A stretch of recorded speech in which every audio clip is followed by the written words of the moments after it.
우리가 예수 그리스도를 믿어 하나님의 자녀가 되었고 구원을 받았다는 이 사실은 그 무엇보다도 크고 놀라운 은혜라는 사실이에요. 똑똑한 사람들에게만 주어지는 것이 아닌, 능력 있는 사람들에게만 주어지는 것이 아닌, 일을 잘하는 사람들에게만 주어진 것이 아닌, 나 같은 어리석고 게으르고 일 잘 못하는 그런 나도 하나님의 은혜로 예수 그리스도를 알고 믿게 되었고 또 하나님의 자녀가 되었다는 사실입니다. 다윗은 바로 이런 구원의 은혜와 그 감격 속에 살아가고 있었어요. 하나님께서 그를 더 높이시고 또 그를 하나님의 도구로 사용하신 것입니다.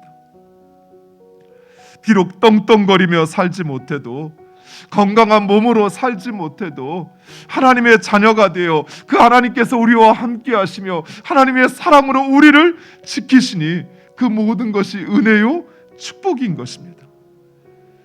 무엇보다도 다윗은 자기가 믿고 또 섬기는 하나님이 누구인지를 확신했습니다. 그리고 그의 삶이 바로 하나님의 은혜라는 사실을 그는 확신했던 것입니다. 그럼 하나님은 자신을 온전히 의지하는 자들에게 반석이 되어 주십니다. 요새가 되어 주십니다. 방패와 피난처가 되어 주십니다. 다윗은 죽음과 또 그 위협의 고비마다 하나님을 찾았습니다. 그리고 하나님은 그런 다윗을 만나 주셨으며 응답하셨습니다. 사랑하는 성도 여러분, 하나님께 구하지 않아도 괜찮은 상황은 없습니다. 왜냐하면 우리는 하나님의 은혜 없이는 살 수 없기 때문입니다. 또한 하나님께 구해도 소용없는 상황은 없습니다. 왜냐하면 우리 하나님은 반드시 응답하시기 때문입니다. 마지막 세 번째로 다윗은 행한 대로 갚으시는 하나님을 찬양합니다. 하나님의 언약, 우리가 하나님께서 우리의 삶, 우리와 관계를 맺고 우리의 삶을 인도하시는 방식을 성경은 언약이라고 이야기합니다. 그래서 우리는 바로 그 하나님의 언약을 제대로 이해해야 하는데, 이 언약은 상호적입니다. 즉 우리가 그 언약을 이행할 때 언약의 상대자인 하나님도 그 언약을 이행하시는 것입니다. 물론 우리가 언약을 이행하지 않는다 할지라도 하나님은 우리를 결코 포기하시거나 버리지 않으십니다. 예수 그리스도께서 우리를 위하여 십자가에서 죽으심으로 하나님과의 그 언약을 예수님이 이행하셨기 때문입니다.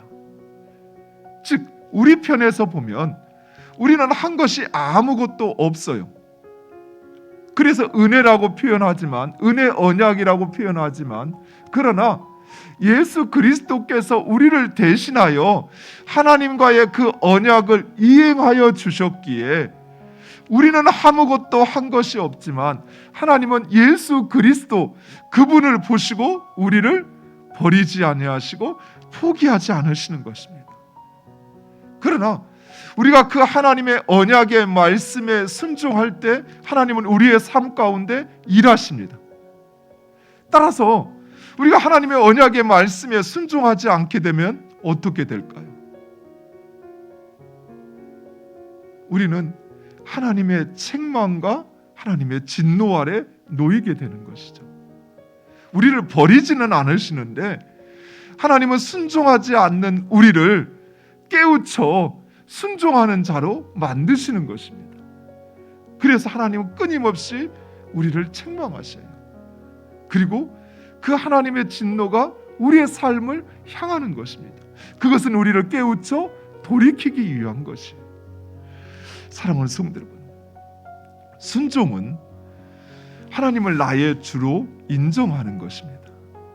그래서 하나님은 바로 그 사람을, 그 사람의 삶을, 그 사람이 하는 것을 책임져 주시는 것이에요. 순종하시기 바랍니다. 할만해서 순종하는 거 아니에요. 할 수 있어서 순종하는 거 아니에요.